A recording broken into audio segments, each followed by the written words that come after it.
Ayusin mo kung mandamay ka ng ibang tao. Ayusin mo. Sus naman yung ang kabulastugan mong ginagawa mo. Sanay ka, hindi ka na, wala ka ng hiya eh.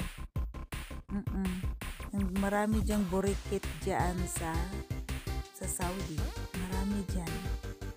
Akala mo di ko alam. Alam ko yan. Alam ko yan. Maraming nagsasabi sa akin. Mas matagal pa sila sa iyo dyan. Yung negosyo mong yan, alam ko yan. Ay yata yung sabi mo, ako lang ang may guts na nakapagsabi sa iyo niyan. Totoo lang ako kasi kung ano yung dapat kong isabi, vulgar, sabi ko talaga.